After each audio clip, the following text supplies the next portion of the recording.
Hello everybody, I'm rhinociart, and today we're going to be doing another doll customizing video. So this one, I'll be real with you, was like 95 to 98% entirely done by B, my partner. Honestly, I just didn't have a vision for this one. We were using a Rebecca Steam doll, and like, she was cool looking, but she seemed very niche, and so I was kind of like, and then meanwhile, B's like, no. So B was like, no, I got you. I got a vision. She could see what it was meant to be. Anyway, so short form is I basically just did the face up, which means that should this channel be called rhinociart at all? Maybe we'll switch this one up. How about Rhino and B? So I did up some sketches of what we wanted the doll to look like, and I'll be honest with you, I actually made these sketches like when we were halfway done the doll, just to get the final idea of what her color scheme and her outfit were gonna look like. But first things first, we had to do the body and the face-up of the doll.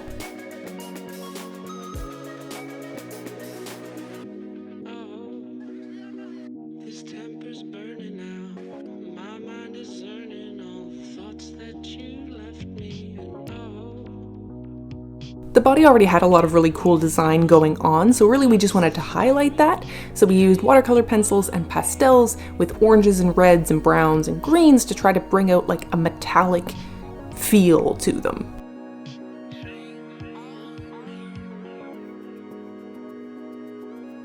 Because I was working with a darker skin tone than I was used to, and because I think I was using these metallic watercolor pencils, building up the pigment took a couple of rounds.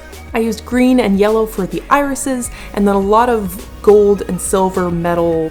I had very metallic pencils that I was using to highlight her face and try to keep her looking like an automaton. The idea was to have her irises look kind of like a camera lens. I don't know if I totally achieved that effect, but it was a nice thought.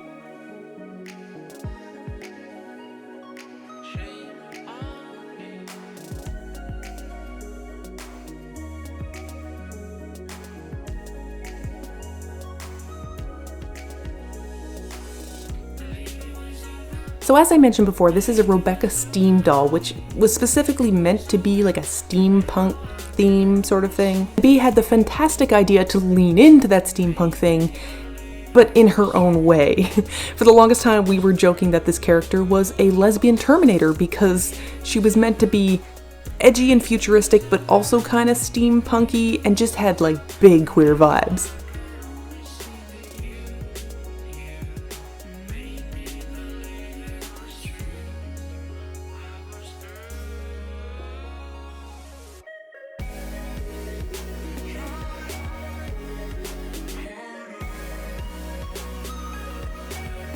Top of the white catch lights, I also added some gold shiny paint to try to really highlight her eyes and make them look metallic. Then after realizing how good the gold looked in her eyes, I decided I should probably highlight her body as well. So that gold acrylic paint went across all of the tiny, many rivets across her body.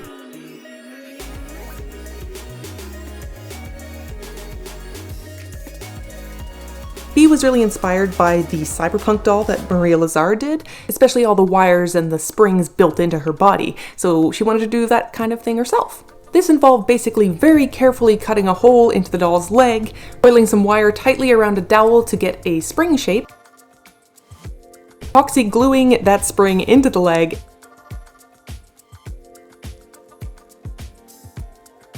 and then holding it in tightly with this beautiful first aid wrapping. In order to make it look like it was naturally supposed to be in there, B added some green acrylic paint to kind of look like corrosion. B also had very big ideas for the character's hair, and initially when I saw what she was doing, I was like, blue? But I cannot argue with the end result, so I've learned my lesson and will just shut up about this stuff in the future. First, she plugged the doll's head with the yarn, leaving the middle kind of sparse because she knew she wanted a ponytail. Then she started brushing the yarn out. B has since told me that she made the wefts way too long, and so in brushing it basically ended up losing a lot of the hair. Once the yarn's all brushed out, you want to use a hot iron on it, and B has since mentioned that her flat iron was way too hot when she was doing this and actually melted a lot of the rest of the hair off, so again, watch what you're doing. She then curled and braided and twisted it up into this adorable high ponytail with this adorable braid, and the braid she kept in place using a whole bunch of tiny pins. I really dig the end result, honestly. It reminds me of like an old school JRPG character, like Marley or something. The shoes that came with Rebecca were pretty cool on their own, but we weren't totally feeling the style of them, so Bea decided to do some modifications. She cut off the whole top of the shoe with an X-Acto knife, keeping basically just the heel and then any cute little accents that she liked. She painted the shoes a darker color and then dry brushed them with gold again, and she used teensy strips of leather and some embroidery floss to make the straps. And then when finished with the painting, she just glossed them all up. Made these adorable little earrings out of the gear bits from the shoes, and then also there was this cool bracelet that came with Rebecca that she just painted up the same way. The belt was made of braided up scrap fabric and the metal from a pop can, as well as these gear designs that I think came out of a scrapbooking kit, which were all dry brushed with gold and then held together with a wire that was stabbed through her little shorts to keep them in place. Speaking of her shorts, those were actually made of the same leather that my monster sketchbook was covered in, and because they were meant to be so skin tight, they were actually shaped like a diaper and then just glued to her sides. These shorts are effectively unremovable. Highlights on them are all done with gold paint and black permanent marker. The very cool jacket was made out of some pleather from an old skirt, which was then accented with the same orange fabric that the tank top was made out of. This shirt was actually made out of a literal tank top, which was basically just cleaned up with some embroidery floss and a buttonhole stitch around the neckline.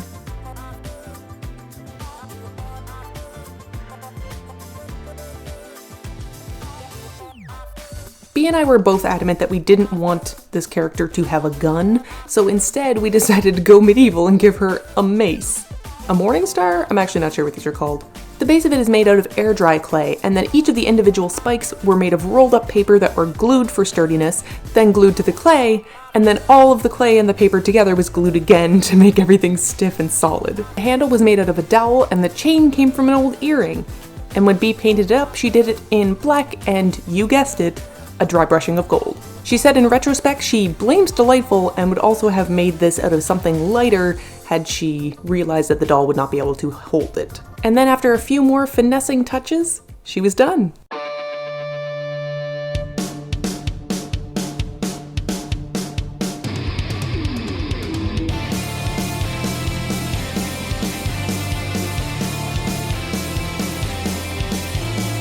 In nod to what we had been calling her the entire time she was under construction, Lesbian Terminator, we've decided to call this doll Lettie. Anyway, thank you guys so much for watching this video. If you liked it, please let me know with a like or a comment or whatever. And if you'd like to hang out and see more of this kind of stuff in the future, feel free to stub Stewie and I will see you. And if it's a doll thing, Bea will also see you in the next video. Bye!